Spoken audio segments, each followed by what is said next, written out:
Primeiro, eu queria agradecer o convite do Rogério, do Guilherme. É uma honra estar aqui, junto de tanta gente foda que vai vir depois. E eu achei curioso que a gente vem agora bem no começo, porque a Trema, na verdade, tem um livro em gestação, né? Então, que seria a ideia que um livro se geste nesse período, nesses dias que vão ter aqui. E a gente tem, então, como foi dito na apresentação, a gente é um grupo que foi formado há pouco tempo, relativamente. São 4 fotógrafos que se conheceram nas redações de jornais em São Paulo. E a gente acabou montando um estúdio de forma administrativa, só para dividir os custos. E alguns meses depois, a gente decidiu começar a fazer trabalhos que a gente não estava conseguindo fazer no jornal. E, curiosamente, no período em que a gente estava começando a pensar nisso, o jornalismo em crise, a redação produzindo pautas cada vez menos criativas, repetitivas, e o que aconteceu naquele ano, que a gente estava sentado junto, decidindo trabalhar junto, foi justamente os protestos de junho de 2013, que foi um prato cheio para produtores de conteúdo, e a gente sentiu que tinha esse momento de começar a correr atrás de fazer as nossas coisas do jeito que a gente gosta, ou do jeito que a gente ambicionava fazer, e a gente decidiu produzir um trabalho super simples durante os protestos. Então, só para situar um pouco o que a Trema decidiu fazer desde o começo. A gente eram pessoas distintas, com visões distintas de mundo, mas que quando a gente se juntou, a gente descobriu algumas coisas que se intercalavam. E uma das coisas que se intercalavam é que a ambição de todos era, de alguma forma, produzir um trabalho documental bastante fiel ao que está acontecendo no Brasil hoje, né? Porque no dia a dia de jornal você acaba ficando muito preso ao tradicional repetido ad infinitum. E esse tradicional ele funciona em alguns casos, em outros casos ele é entediante. E a gente tinha, quando se juntou, essa ideia de que é possível falar de temas que são considerados temas clássicos do fotojornalismo usando uma linguagem um pouco diferente, um pouco mais aberta, por assim dizer, menos fechada ou cerrada dentro daqueles parâmetros que o jornal tem. E quando a gente viu que estava rolando as manifestações, a gente sentou e decidiu, bom, como que o nosso grupo faria esse trabalho? Como que os jornais estão fazendo? Como que os grupos de mídia alternativa estão fazendo? O que eles estão produzindo? Então, curiosamente, quando você analisava os protestos, você via que os grupos que estavam entrando ali no sistema e estavam, de alguma forma, se colocando como antagônicos à mídia tradicional, estavam produzindo um fotojornalismo bastante tradicional e até um pouco enferrujado. Então, eu lembro da Mídia Ninja, que fazia um fotojornalismo de ação, tomando muito o tipo de estética que o fotojornalismo teve ao longo do século passado. E a gente, obviamente, tinha, talvez não o ímpeto, que eles tinham um ímpeto muito forte, né? O Selva, a Mídia Ninja, que são 2 grupos que trabalharam muito nesse período. A gente tinha esse ímpeto que eles tinham, mas talvez não com essa força, essa capacidade de se embrenhar no meio da multidão e levar gás na cara e sair correndo. Então, o que a gente acabou fazendo, como somos em 4... Licença.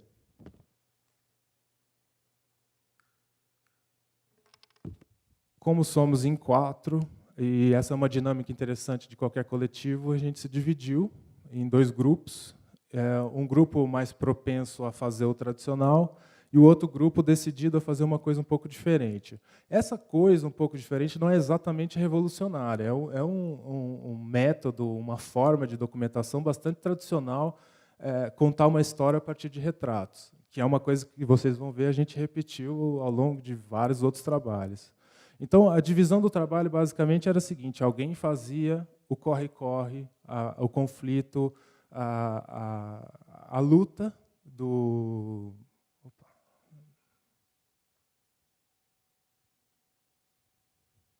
Obrigado.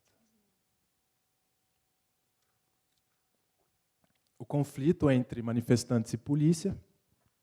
E um outro grupo, do qual eu fazia parte, tinha a seguinte missão: encontrar, entre as pessoas que foram nos 2 primeiros dias de manifestação, 10 pessoas e ouvir a história delas. Por que o cara foi na manifestação, o que ele queria, o que estava incomodando, de que forma ele participou dessa manifestação. Então, o que a gente acabou fazendo foi dividir 2 grupos de 2 fotógrafos fazendo uma coisa e o outro fazendo outra, e a gente acabou chegando a um trabalho que é bastante simples, que é bem do começo do nosso grupo, que divide essas 2 coisas, que é exatamente o que vocês estão vendo aqui. Então, você tem uma foto de uma cena clássica que aconteceu na frente da Prefeitura de São Paulo, que foi o incêndio de uma van da Rede Record, né, que, enfim, uma foto um pouco icônica do momento, né, entre tantas outras que existem, porque é essa relação meio conflituosa que essas manifestações tinham com a imprensa em geral, né? Eu não sei se nesse caso foi uma coisa deliberada ou se eles teriam colocado fogo em qualquer carro que tivesse lá, mas a foto mostra que o carro da imprensa sofreu nesse momento. E aí, do lado, a gente tem uma foto do Sérgio Silva, que é um fotógrafo que, no dia 13 de junho, levou um tiro de bala de borracha no rosto. Ele foi um dos personagens que a gente fotografou, e a gente juntou as 2 coisas, tentando, ali no nosso... trabalhando o início da dinâmica que o nosso grupo tem, juntar as 2 coisas para tentar mostrar um pouco mais o contexto, porque, como a gente sempre diz, no rosto... Aqui é um caso óbvio, mas podia ser uma pessoa não machucada, mas do rosto do Sérgio tem uma história muito grande também, talvez até mais complexa do que essa que a gente está vendo à esquerda. Então, a gente começa desse jeito, tentando sair um pouco desse princípio do fotojornalismo, que é basicamente a ação, e tentar criar alguma narrativa, alguma conversa diferente a partir de fotos de pessoas, de retratos, propriamente ditos, acompanhados de texto. Essa é a ideia original. E quando surge essa ideia original, e quando a gente produz esse trabalho, posteriormente a gente começa a fechar um pouco mais qual que é o nosso campo, ou em que momento um tema se torna um tema que é interessante para a gente. E a gente acabou chegando a uma conclusão que pode se considerar genérica, mas que para a gente delimita bem, quando a gente está criando uma discussão interna, que todo trabalho que a gente produz tem que ter uma relação entre a construção da identidade do sujeito que está sendo documentado e a comunidade onde ele se insere.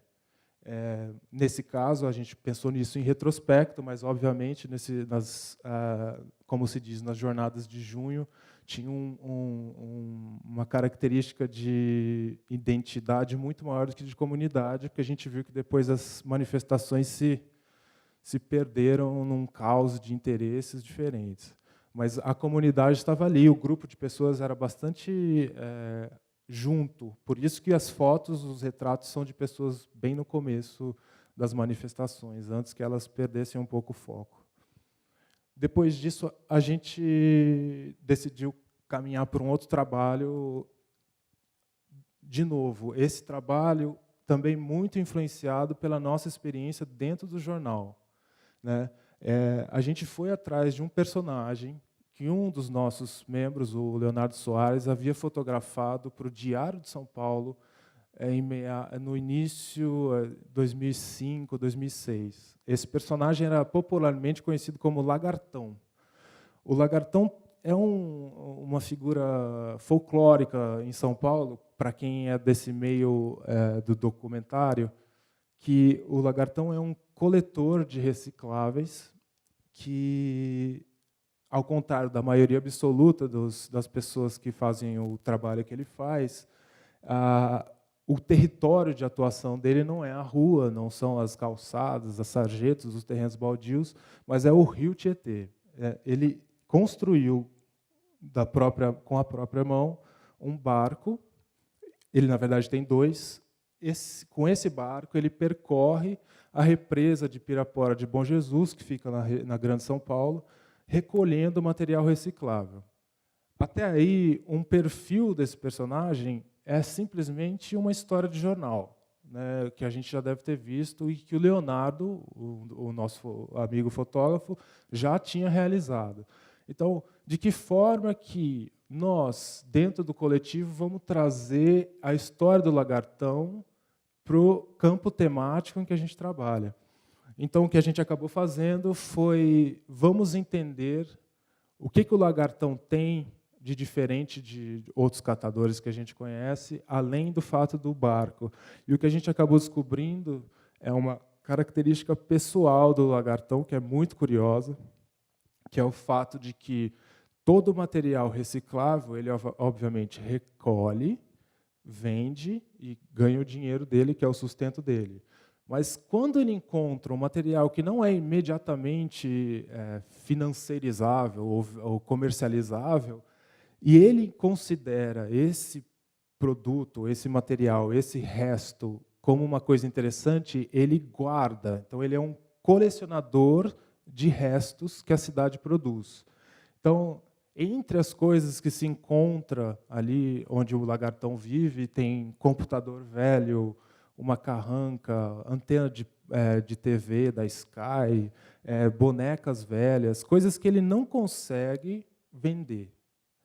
E por que ele entra no nosso campo temático? Porque o lagartão, sem querer ou talvez deliberadamente, isso não é uma coisa que ele articula para a gente, ele acaba criando um inventário das coisas que a cidade produz e das coisas que a cidade joga fora.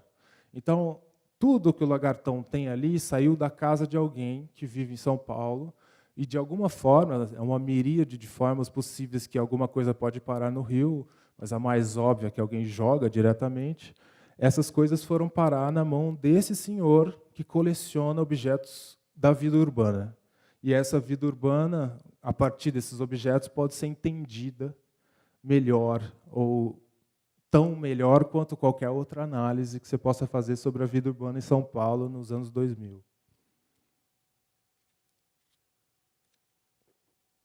Depois que a gente produziu o Lagartão, a gente seguiu mais um trabalho bastante reminiscente do dia a dia do fotojornalismo, e é um tema clássico do documentário brasileiro, porque, afinal de contas, o déficit de moradia no Brasil é altíssimo, então o tema moradia acaba sendo um tema bastante comum no dia a dia do jornal.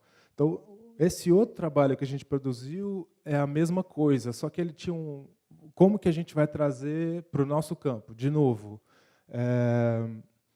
não que a gente crie uma nova forma de contar esse assunto. Como eu disse, essa forma, a partir de retratos e estilos de objeto, é uma forma clássica de fotografia que não é muito aplicada no dia a dia do fotojornalismo e no documentário. Então, a gente decidiu frequentar uma ocupação em São Paulo, uma ocupação bem pequena e bem recente, no começo do governo do prefeito Fernando Haddad. E essa ocupação fica no Grajaú, que é um bairro gigantesco na zona sul de São Paulo, chamava Anchieta, né? Todas as casas construídas de forma como se de uma noite para outra, com madeirite, com objetos improvisados.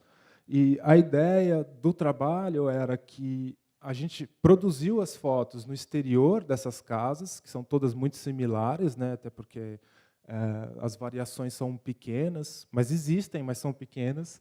Mas a gente queria mostrar o interior delas, porque o interior é muito mais diverso e fala muito mais sobre o morador do que a fachada, porque a fachada tem as limitações do material que é usado para construir a casa. E aí o que a gente acabou construindo foram 20 retratos dentro da casa das pessoas, com características. Aqui, curiosamente, eu usei duas fotos que tem um animalzinho. Esse galo chama o Menino de Ouro. Eu não lembro o nome do gato, mas, enfim, é uma característica dessas duas pessoas as fotos do Bob Marley. Esse rapaz da esquerda, que me foge o nome agora, infelizmente, ele tem uma coisa muito curiosa. Aquelas fotos de bichinhos, ele trabalhou trabalhou na limpeza de uma empresa, e ele achou essas fotos no lixo. E ele é muito fã de animais de estimação, e ele fez um mural na casa dele com isso. Então, aqui a gente tem um mecânico, então tem algumas ferramentas jogadas. Assim, pessoas que vivem de uma forma muito precária, e essa precariedade, da forma como que eles vivem, é teoricamente transitória, né? A esperança deles é que seja transitória, porque tem uma coisa cruel do sistema brasileiro, que se a pessoa usa qualquer material que não seja frágil e ruim para o abrigo, ou seja, madeirite, lona, ela pode estar sujeita a despejo imediato. Então, qualquer pessoa dessa, se constrói uma casa com cimento, ela está sendo sujeita a ser expulsa imediatamente, porque ela necessariamente, para ocupar um terreno, ela tem que viver de forma provisória e precária. Então, acho que nesse momento a gente mudou um pouco o foco, mas continuou dentro da questão de moradia. O que a gente foi fazer? Eu vou contar um pouco a história de como esse trabalho surgiu. E o que aconteceu, basicamente, é que a gente teve o pedido de um editor de fora do Brasil para produzir um trabalho sobre o movimento do Sem Terra. E esse trabalho, entre várias outras coisas, consistia em pegar uma foto do movimento do Sem Terra, que foi tirada em 1999, empunhando ferramentas do campo, e alguma dessas ferramentas, na foto de 99, tinham inscritos palavras de ordem, de protesto, e eles estavam nessa foto bastante efusivos, levantando as armas, tal. E uma das nossas missões, fora encontrar algum dos personagens daquela foto, era reconstruir essas ferramentas, né?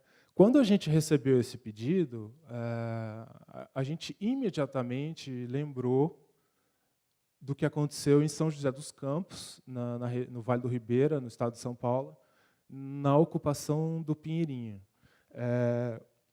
Isso também intercala um pouco com a nossa vida dentro do jornal. Eu estava editando o caderno cotidiano da Folha de São Paulo, quando as primeiras fotos do Exército do Pinheirinho surgiram no Wire, né, que é no sistema de fotografias do jornal. E, quer dizer, essas fotos foram na capa do jornal, inclusive a capa do jornal tinha não sei se é um diorama, demonstrando algumas dos instrumentos que aquele exército usava. Enfim, foi uma coisa bastante marcante para mim, pessoalmente. Acredito que o pessoal que viu o jornal naquela época, ou a TV, também pensou, nossa, que curioso que eles montaram um exército. Então, quando a gente recebeu esse pedido do Movimento Sem Terra, a gente imediatamente sugeriu outra coisa. A gente sugeriu para ele, olha, no Brasil, em 2012, aconteceu isso, isso e aquilo. Um grupo de pessoas que vivem num terreno em São José dos Campos, no estado de São Paulo, criou um exército improvisado para defender o território deles. Esse exército foi não dizimado, porque o exército não chegou a entrar em conflito com a polícia, porque eles foram pegos de surpresa, mas desapareceu no tempo, mas ficou ali congelado naquelas fotografias que foram publicadas nos jornais. Esse editor não estava interessado nessa história, ele não se interessou por essa história, e a gente produziu o trabalho do MST, mas aí a gente ficou com essa ideia na cabeça e fomos atrás das pessoas do Pinheirinho. Isso fazia 1 ano e 8 meses do despejo. Então, o que a gente fez? A gente encontrou o Juarez, que era um dos líderes do Pinheirinho, que é aquele senhor com a bandeira vermelha, e conversamos com ele sobre essa ideia. Olha, a gente está muito interessado em descobrir quem eram as pessoas que faziam parte desse exército. E, nessa ocasião, a gente descobriu que o exército chamava Tropa de Elite. Ele é contemporâneo ao filme Então, eles se apropriaram do nome popular que o filme criou e transformaram a tropa deles numa tropa de elite. E o que a gente acabou fazendo com muita dificuldade, isso é um projeto que deu muito trabalho para fazer, todo feito do nosso bolso. A gente conseguiu 6 pessoas que tinham participado da tropa de elite. A gente fez extensas entrevistas com eles sobre o passado, o que levou cada um a chegar até o Pinheirinho. E algumas das 2 pessoas tinham a sua roupa original, que são esses 2 aqui. Um porque a namorada morava fora do Pinheirinho, que é o seu Wilson, e a Dina, que também tinha uma casa fora do Pinheirinho, que era da família dela, onde ela guardou a roupa dela. Todas as outras a gente reconstruiu com a ajuda do Juarez. Quer dizer, quando a gente faz isso, então a gente está vindo de um passado de trabalhar no jornal. Quando a gente faz isso, bom, será que eu posso reconstruir? Será que é ético dentro do fotojornalismo? Esse é o primeiro momento em que a gente, como grupo, fala, bom, eu acho que o que a gente está fazendo já não é mais isso. Já não é mais necessário que seja tão estática essa relação entre realidade e ficção. Então, no caso específico desse trabalho, a gente reconstruiu essas roupas e decidimos, às vezes de forma deliberada, às vezes de forma meio intempestiva, produzir o trabalho dessa forma, isolando cada personagem do seu ambiente, que era o ambiente da ocupação do Pinheirinho ou de São José dos Campos, e colocando eles de 2 formas. Essas 2 formas a gente gosta de acreditar e acho que funciona se você olhar da seguinte forma. Usando o exemplo do Juarez, por exemplo, o Juarez, sem a vestimenta que ele usava na tropa de elite, que é uma recriação, mas é muito similar à que ele usava, é um sujeito comum, que você encontra, inclusive, coincidentemente, também é catador de recicláveis. E esse sujeito comum, para algumas pessoas, representa essa pessoa fragilizada, sem possibilidades, numa situação precária, que tem que, com sua família, ocupar um terreno que não está sendo usado socialmente para conseguir a sua própria moradia, que seria um direito de todos. Esse sujeito existe, o Juarez é exatamente ele. Mas aí, do lado, você tem a mesma pessoa, literalmente, né, com um capacete, segurando um porrete e numa situação extremamente preparada para qualquer conflito e para defender esse mesmo lugar que agora, aparentemente, parece que ele invadiu, porque ele é um membro de um exército. Né? Então, você muda como se você mudasse o campo semântico onde esse sujeito, que é o mesmo, trabalha só pela vestimenta dele. Então, a gente gosta de imaginar que esse trabalho mostra como é muito mais complexa essas discussões que a gente tem hoje em dia, tão polarizadas a respeito das intenções das pessoas. Eu gosto de imaginar que esse trabalho deixa essa discussão um pouquinho mais complexa e menos binária. Porque o Juarez é realmente essas 2 coisas e muitas outras mais, né? Uma coisa que a gente fala sempre é que é impossível definir o Juarez a partir de uma narrativa desse tipo, apesar que você consegue extrair dessa narrativa bastante coisa sobre ele, até porque ela é acompanhada de um texto, né? Mas, com esse texto, com essa foto, você consegue chegar um pouco mais perto de quem é esse sujeito, né? E sem vitimismo, é óbvio que a gente está do lado de que ele estava naquele local. É impossível a gente falar que essa pessoa quer se dar bem depois ela passar 7 anos vivendo numa casa precária, com uma esperança que também é precária de que um dia aquela casa seja dela e de qualidade. Então, é muito complicado a gente colocar no peso todo nas costas do Juarez, ou do Bigode, esse é o Bigode, que que ele é só um cara querendo se dar bem e ganhar uma casinha. Isso é muito complexo, porque imagina o nível de esforço de 7 anos vivendo com a família dele num lugar super precário, só com essa esperança que também é incerta, porque a gente sabe que a justiça tem uma tendência aí pela propriedade. E então, enfim, é uma história super complexa que foi condensada a partir de uma tropa criada por eles de forma improvisada, treinada de forma improvisada, e que tinha tudo para entrar em conflito com a polícia, inclusive coquetel Molotov, mas isso acabou não ocorrendo. Então, a Tropa de Elite é o primeiro trabalho que a gente produz visualizando duas coisas. Primeiro, que a gente já não trabalha mais em jornal, que é uma coisa difícil de largar. A ideia do fotojornalismo clássico e das premissas éticas do fotojornalismo clássico, que somente são, enfim, tem 50 palestras para fazer sobre esse assunto. Mas foi o primeiro trabalho que a gente decidiu sair um pouco desse campo tão preso ao pseudo-real, ao que a gente considera digno, como diria o New York Times, de ser impresso. Então, Tropa de Elite é essa nossa primeira saída desse campo. Então, o que a gente decide, em seguida, o que a gente decide produzir? A gente tinha duas referências. Eu queria falar mais sobre fotolivros aqui, daqui a pouco eu vou falar, mas tem uma referência interessante do fotolivro, que é produzida pelo Alex Sott, que são os dispatches que ele produz. Ele passa 2 semanas numa região dos Estados Unidos e volta de lá com um recorte, que é bastante típico dele, sobre aquele lugar, e associa muito o que ele vê com arquivos de literatura, com recortes de jornal, com histórias que ele leu em passant.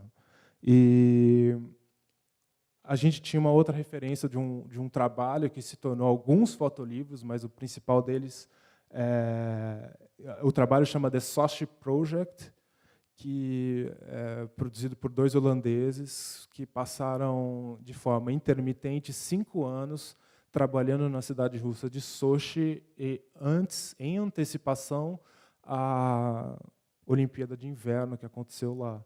Esses 5 anos, eles produziram uma quantidade absurda e maravilhosa de conteúdo e foram, ao longo desse tempo, lançando pequenos livros que são recortes do próprio conteúdo, e, ao final, eles lançaram um livro gigantesco, que eles chamam de um atlas, que resume toda essa história. Então, a gente tinha esses 2 livros, tem outros livros importantes também sobre isso, e o terceiro livro, que a gente acha o mais essencial, que é um livro com o qual eu vou acabar hoje a conversa, é o Dr. McKeezy, que são de dois fotógrafos, Adam Brumberg e Oliver Chanarin. Eles, basicamente, foram comissionados por um museu na África do Sul a percorrer o país, alguns anos depois do fim do apartheid, e fazer um retrato do que eles encontrassem, da forma como eles trabalhavam, sobre o que estava acontecendo na África do Sul. O que significava ser da África do Sul naquela época. O país mudando, depois de anos, de décadas de apartheid, a dinâmica de força do país movendo de um lado para o outro, mais para um lado do que para o outro. Então, como as pessoas individualmente se posicionavam na comunidade do país inteiro e nas microcomunidades onde elas estavam inseridas. Então, esses 3 livros, você começa a pesquisar no Brasil o que se fala sobre o interior do Brasil na produção de fotografia documental. E a gente chegou a algumas conclusões que existem lugares no Brasil que não são tão bem documentados, mas que onde você pode encontrar relações de identidade e comunidade muito curiosas. Então, o lugar que a gente decidiu fazer esse primeiro trabalho, que a gente espera repetir isso em outros lugares do país, foi o Tocantins. O Tocantins tinha uma qualidade curiosa, que ele foi criado pela Constituição de 88, e se você mais ou menos fizer uma conta ali por cima, você vai ver que os primeiros adultos que nasceram no Tocantins, ou seja, os primeiros tocantinenses da história brasileira estavam se tornando adultos agora na segunda metade do século XXI, na segunda década do século XXI. Então, é a primeira vez que você tem indivíduos adultos, ou formados, ou trabalhando, que foram nascidos nesse lugar do Brasil que não existia, né? Então, isso significa alguma coisa? Talvez não, talvez sim. Como que nós vamos descobrir se significa alguma coisa? Então, a gente criou um projeto que percorreu 4.000 quilômetros, 92 cidades. Não, eu não lembro o número de cidades, mas a gente entrevistou 92 pessoas no Tocantins ao longo de 26 dias, percorrendo o estado inteiro em 2 grupos. Mais uma vez, dividimos. Outra característica vantajosa do coletivo, todo mundo alinhado na mesma ideia, consegue se dividir e produzir mais do que uma pessoa só. E diferente, né? Essas 2 fotos são um exemplo, eu selecionei elas justamente por causa disso. Então, a gente percorreu o Tocantins inteiro, que a gente queria descobrir uma coisa. O que significa para você ser tocantinense? Mas a gente não fez isso de forma tão formal quanto se encontra em alguns trabalhos, né? A pessoa e a resposta, segurando um cartaz. Assim. Não, a gente queria também uma coisa mais caótica, até porque nenhuma resposta que a gente encontrasse ia ser definitiva e nenhuma ia ser mentirosa, né? Então, é melhor você tentar encontrar o seu próprio recorte a partir do que você ouve, do que de criar uma visão idealizada por alguém ou por você mesmo sobre um estado inteiro, que é um estado grande. Então, a gente produziu esse trabalho a partir dessa ideia de comunidade, fronteira e identidade, né? Essas 3 coisas caminhando juntas, como elas se intercalam, como que elas divergem e como elas se definem no final. Então, aqui você tem 2 grupos diferentes, mais uma vez, um grupo do qual eu faço parte, fazendo um tipo de fotografia um pouco mais estática, que a gente gosta de chamar de straight photography, né? Uma fotografia direta, sem muita firula, quase como se não houvesse, é óbvio que há um fotógrafo, mas é quase como se ele tentasse desaparecer da imagem. E a gente tem o outro trabalho, que foi feito, isso aqui é o Jalapão, aquilo é Lagoa da Confusão, no sudoeste do estado, que é um forró, né? Uma festa popular típica, mas não típica do jeito que a gente está acostumado a ver, que é o pessoal vestido de forma tradicional. Não, isso é típico, isso é muito Brasil. Então, essas 2 coisas, o mesmo grupo de pessoas tentando encontrar a mesma coisa, ou seja, o que é a identidade tocantinense, o que significa ser tocantinense no Brasil em 2015, e usando caminhos diversos para chegar até essa resposta. É óbvio que a resposta não existe, então aqui eu vou citar um ensaio de um livro que a gente vai ver daqui a pouco, que foi escrito pela Karen Arvine, que é uma curadora do Museu de Arte de Chicago, que ela lembra que essa geração da qual a gente faz parte, produzindo, principalmente o pessoal até um pouquinho mais velho, né, usa muito essa ideia de que a fotografia funciona ao mesmo tempo como uma evidência de que algo aconteceu e, ao mesmo tempo, uma ilusão de que aquilo acontece. A fotografia, ao mesmo tempo, é essas 2 coisas. Então, nesse caso, a evidência é que tudo que a gente fotografou nesse trabalho faz parte do Tocantins e da identidade do Estado, nos indivíduos que vivem lá. Mas, ao mesmo tempo, é uma imensa ilusão de que isso resume o que o Estado significa, né? Então,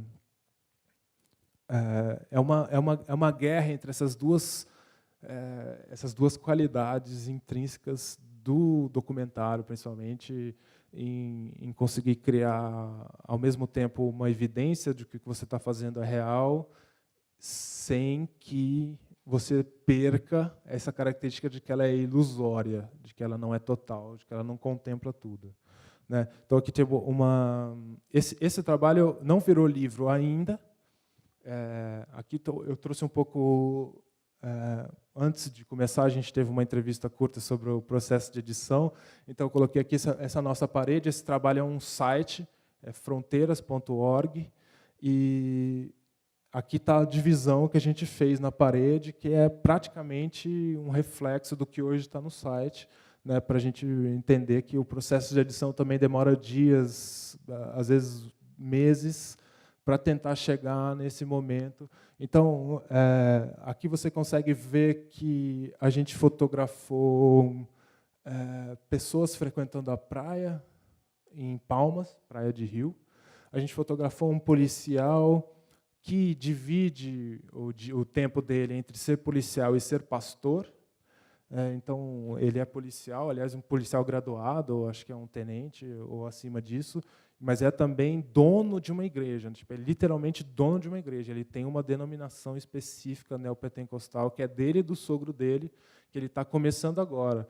Então, isso eu não estou forçando a barra, esse é o jeito que ele conta, é um projeto dele, a igreja.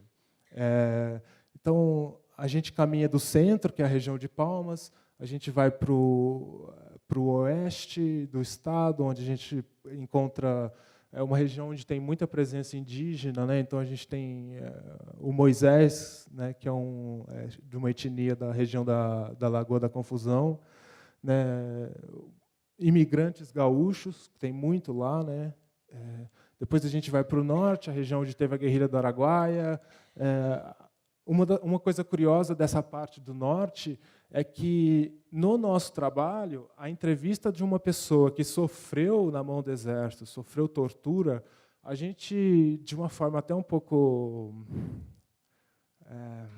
como que eu posso colocar isso? Sacana com quem é documentarista no Brasil, a gente virou um pouco o tema para a gente mesmo, né? Porque o fato desse personagem estar recebendo documentaristas é um fato da vida dele tão importante quanto aquilo que os documentaristas estão buscando. Então, é como se o João, esse personagem, ele fosse o personagem que as pessoas que acabaram de chegar em Xambioá buscam para falar sobre a guerrilha do Araguaia. Então, ele tem a história dele muito bem contada, porque ele já contou essa história muitas vezes. E o mais curioso é que ele passou 20 anos com medo de contar essa história por retaliação, e fazem quase que literalmente 20 anos que ele está contando essa história. Então, ele é um personagem muito rico para se falar também um pouco da relação que nós, documentaristas, temos com as pessoas que a gente documenta. Então, foi uma chance da gente fazer um pouco de metalinguagem. Então, aí o trabalho segue, jogadores de futebol do Gurupi, que é o maior time do estado, dois rapazes que têm canal no YouTube e cantam funk, que eles mesmos compõem. Enfim, o site é muito mais rico, tem alguns vídeos que a pessoa pode entender um pouco melhor o que a gente encontrou nesses quase um mês percorrendo o estado brasileiro, que pouquíssima gente conhece. Eu sei que aqui no Paraná tem bastante gente que mudou para aquela região do Brasil, mas, enfim, não é comum que a pessoa pessoalmente conheça o estado. Então, eu estava falando do seu João e dessa característica da relação entre o documentarista e o documentado, né? Então, eu trouxe uma frase do Bloomberg Chanarin, que eu peguei há alguns anos já, que é uma frase que fala sobre... Se você acompanha esses dois fotógrafos, eu sugiro que vocês conheçam, existe na carreira deles um momento em que eles simplesmente param de fazer documentário, né? Então, essa frase é uma frase que ele explica isso, e o que estava acontecendo. Então, ele diz, constantemente, a gente se encontrava nessa posição desconfortável em que estávamos trabalhando em campos de refugiados, hospitais psiquiátricos e prisões, onde as pessoas consideravam a câmera uma espécie de confessionário, um lugar que te oferece absolvição. Há uma falsa promessa embutida nesse tipo de fotografia. Nos sentimos desonestos. Então, quando você trabalha com documentário e se você veio de jornal, você entende exatamente o que esse cara está falando, né? Porque enquanto você está produzindo as coisas, é muito raro que você vislumbre uma forma de devolver para aquela pessoa que está contando a história, que está te dando uma energia, alguma coisa útil, alguma coisa que diária mesmo, que essa pessoa possa usar e que não seja dinheiro, porque dinheiro corrompe muito esse relacionamento, tanto entre o documentarista e o documentado, quanto na história em geral, né? Dinheiro nunca é uma boa ideia, né? Então, essa frase foi ficando na nossa cabeça e a gente pensando de que forma a gente diminui isso que a gente chama de assimetria. É uma assimetria entre os benefícios que um lado recebe e os benefícios que o outro recebe. Então, como você transforma essa relação num ganha-ganha? Tipo, de que forma você, pelo menos, diminui essa assimetria, né? Então, o que a gente acabou fazendo foi, no trabalho seguinte, criar uma ideia que traga um retorno um pouco mais palpável, literalmente palpável, para o personagem. Então, esse trabalho começou em 2014 e a gente deu o nome dele de Carte de Visite. Que foi? A gente produziu 40 retratos no centro de São Paulo de pessoas que tinham acabado de chegar no país, de vários lugares do mundo. E esses retratos a gente produziu no mesmo dia em que a gente convidou cada um deles para, ao lado do estúdio improvisado que a gente criou lá no centro de São Paulo, sentarem e escreverem uma mensagem para qualquer pessoa em qualquer lugar do mundo. Qualquer pessoa.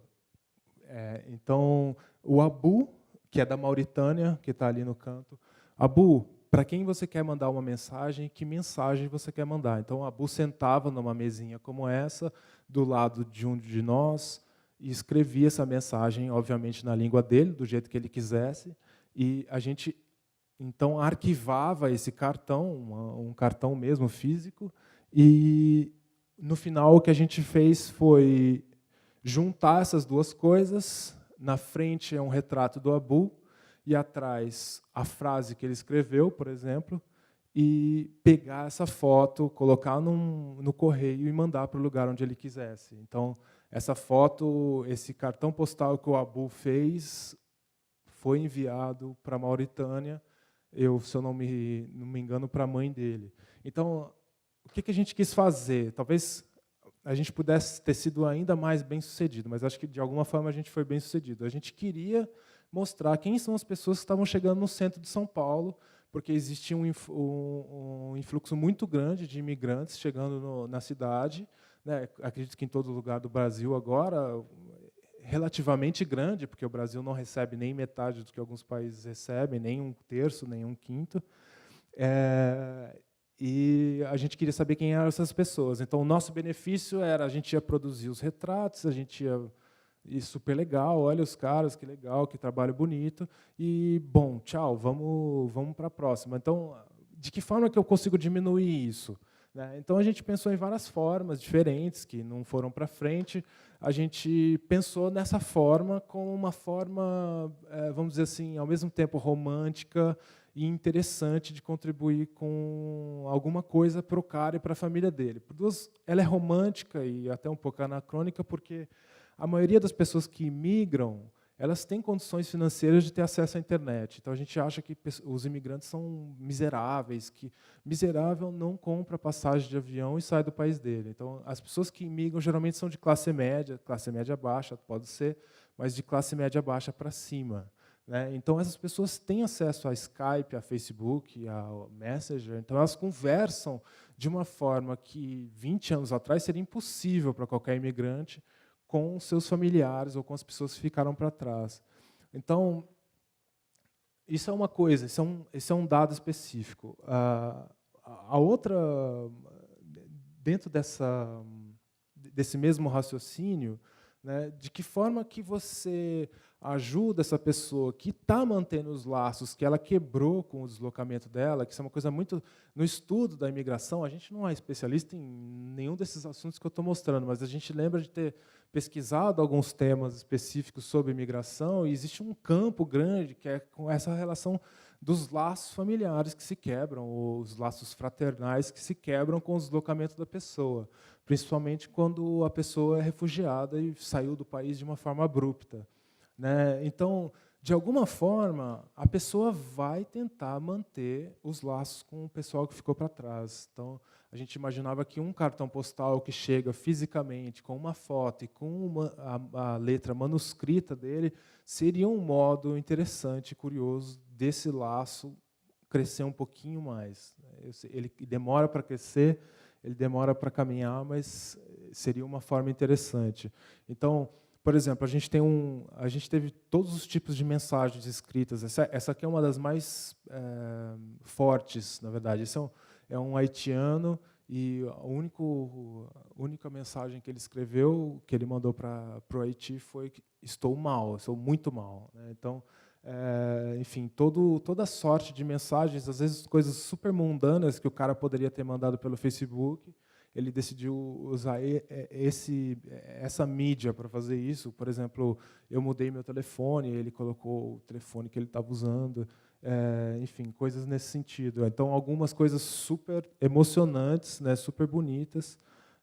Aqui, por exemplo, nessa que dá para ver aqui, querida, estou voltando no próximo.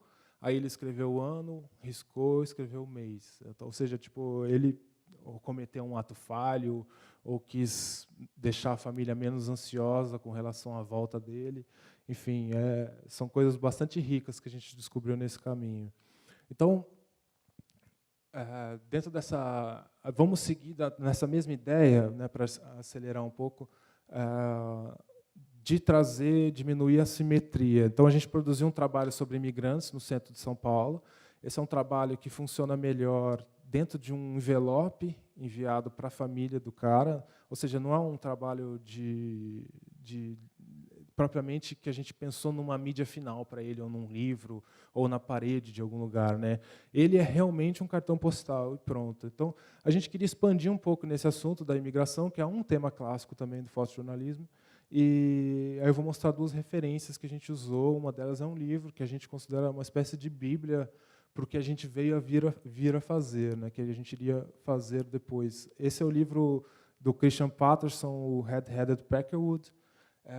Basicamente, é a história de um killing spree, né, que é um casal, quem se lembra de Assassinos por Natureza, ou já viu Badlands, é um casal que sai pelo meio dos Estados Unidos cometendo crimes de forma cruel e doida, né? Então, esse killing spree aconteceu nos anos 50, um casal americano, e acho que na região do Wisconsin. E esse livro, o que ele faz é retornar para todos os arquivos, os jornais, todos os assuntos relacionados a esse killing spree, e tenta recontar essa história usando só fotografias.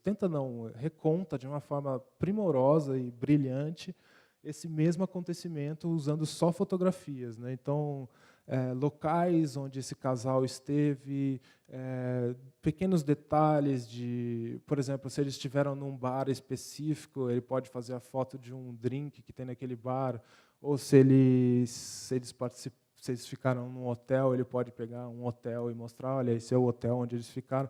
Na verdade, ele não diz nada do que são as fotos, elas simplesmente correm, né? Então, você acaba viajando e criando seus próprios...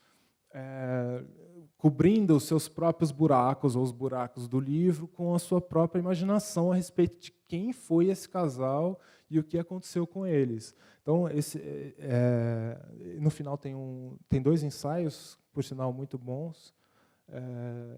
Enfim, esse livro é uma referência porque a gente veio fazer, a gente está falando de imigrantes, né? Uma outra referência que eu acho que eu não vou mostrar aqui porque a gente está sem som, é um filme de 2001, do diretor Satoshi Kon, um animador japonês. Não é livro, não é fotografia, é uma animação japonesa de 2001.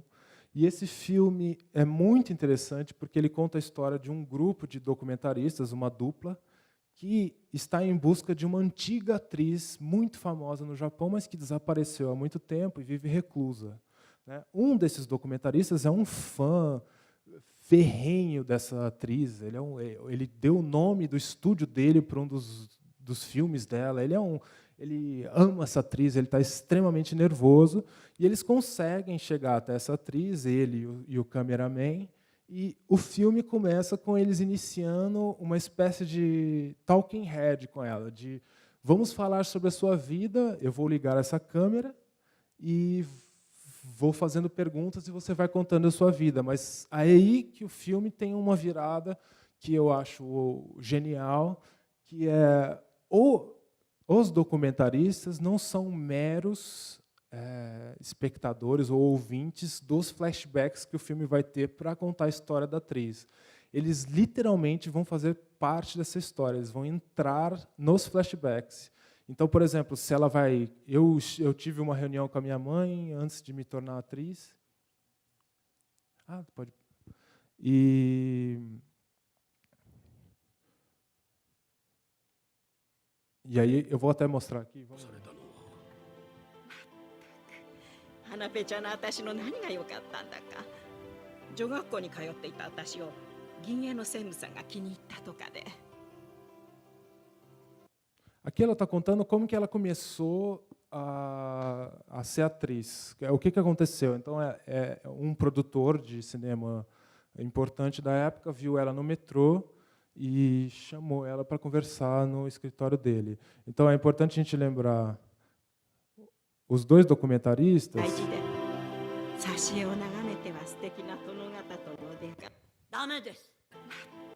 Eles estão aqui com ela no presente.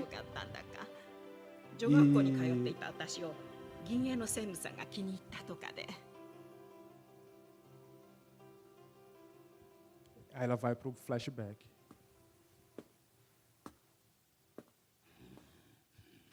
どうしてもダメとおっしゃるか。ダメです。こちらがその専務さん。でもうちの母は女優なんていかがわしいもんにさせられないって。いかがわしいですか。奥方、満州を舞台にした今度の新作はお国のために戦っている兵隊さんや我が日本国民すべてを鼓舞する映画なんですぞ。千代子君だってお国の役に立ちたいに決まってる。そうだろう。Enfim, deu para entender. Eles estão filmando ela na casa dela, que é onde ela vive, e no flashback você vê que a gente é transportado para esse flashback, mas a gente vai junto com os dois documentaristas. E o filme vale muito a pena ver, porque a partir disso você vai entender que essa busca pelas memórias da atriz, na verdade, vai começar a se misturar em várias camadas com a quantidade de ficção que ela, na carreira dela, viveu a vida inteira. Então, enfim, um filme muito rico para falar sobre memória e sobre como a memória se mistura com ficção, com realidade. Ele usa até um dispositivo clássico para isso, que é o cinema, né?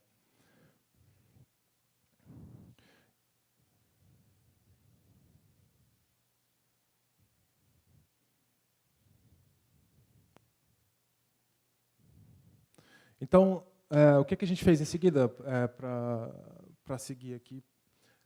A gente produziu um trabalho chamado Memento, que basicamente é uma série de entrevistas com uma pessoa recém-chegada no Brasil para descobrir todas as memórias importantes da vida dela. Então, a gente quer saber onde a pessoa nasceu, como era o lugar onde ela nasceu, no que ela trabalhou, o que ela lembra do pai, o que ela lembra da mãe, o que ela lembra do primeiro emprego, o que ela lembra de toda a vida dela. E, a partir desse processo, a gente foi recriar a biografia dessa pessoa a partir de imagens.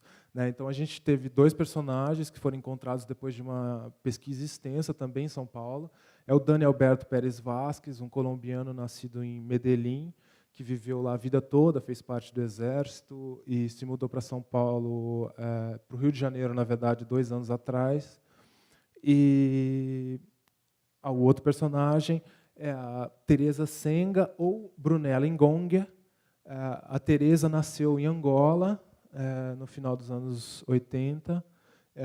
A família foi expulsa do país pela Guerra Civil, que não atingia a capital até 92. Quando atingiu, eles tiveram que fugir.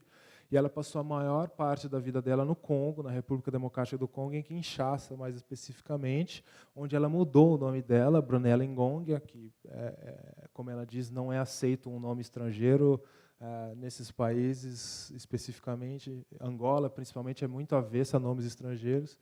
E o que é esse painel, esses componentes de um painel? São as memórias da Teresa e da Brunella, né? As coisas que são pequenos mementos, vamos dizer assim. Então, tem uma história famosa de um dos personagens mais importantes da ciência do século XX. Na verdade, não foi um cientista, foi um sujeito que passou, quando criança, por uma operação experimental no cérebro. E, ao longo da vida dele, ele só tinha capacidade de memorizar 30 segundos. A cada 30 segundos, a memória dele zerava e ele voltava a ter 30 segundos de memória. 30 segundos, a memória zerava. Então, essa pessoa foi estudada em Yale, nos Estados Unidos, a vida inteira, por uma série de cientistas, e quase tudo...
Então, a ideia dessa foto...